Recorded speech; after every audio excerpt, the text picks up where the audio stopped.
Krause and the Federalist elections correspondent Brianna Lyman. Thank you both for coming on. Brianna, to you first. I mean, she's a member of Congress. 2 people were shot. I know she's not a fan of Israel, but you should respond to the reporter's question.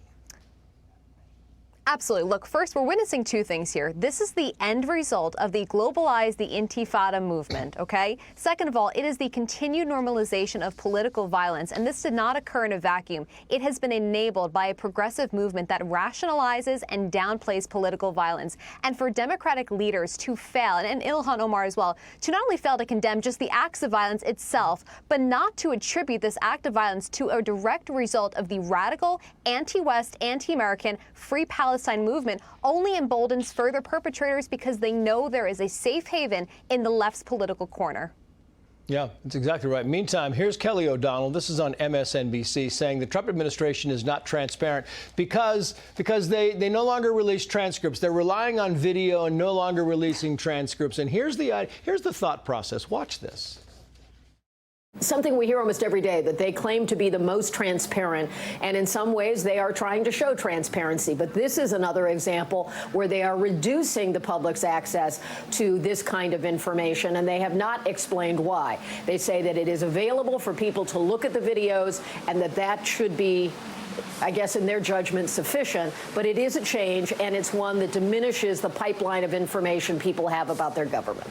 These are the same guys, by the way, that held diplomatic meetings yesterday in front of the entire country on national television. They hold cabinet meetings in front of the entire country on national television. And now MSNBC is like, I wish they would be honest and open with us. They've now complained more about Trump's lack of transparency than they ever did about Joe Biden spending the entire 2020 campaign hiding in his mom's basement. I mean, it wasn't actually his mom's basement, no, but he was literally hiding in a basement. Yeah. And then on top of that, the fact that how few press conferences did President Biden do? How few press conferences did Kamala Harris do? I mean, I could go through every single significant national Democratic candidate and compare it to the current Trump administration and everything that they have done and how transparent they have been. Also, like, come on, MSNBC, there's free apps out there that you can Google and like insert video link from the White House website and it will give you a transcript if you really need it that bad. There's also ChatGPT.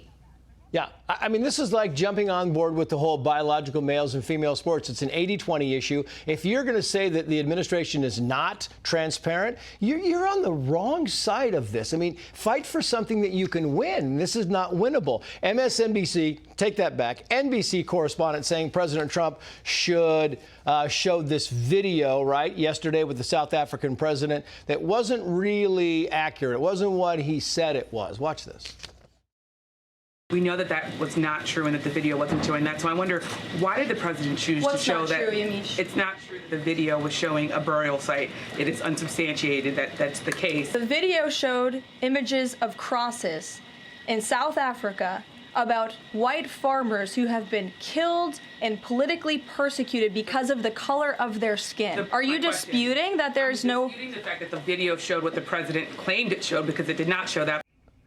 The amazing part about this is that it did show the white crosses, and the president, I don't know what he said, but these are the white, just like we see here in this country on the side of the road when you die in a car accident, they have white crosses on the side of the road. It was kind of the same thing, Brianna, and you have this back and forth about, well, it really, I don't quite get it.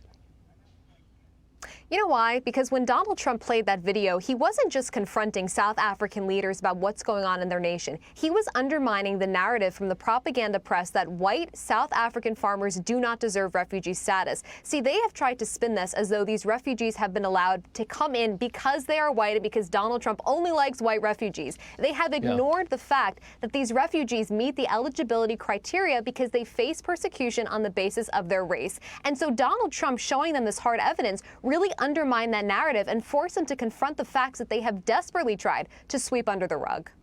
Meantime, it turns out that the museum shooting happened because the border is too secure. Watch.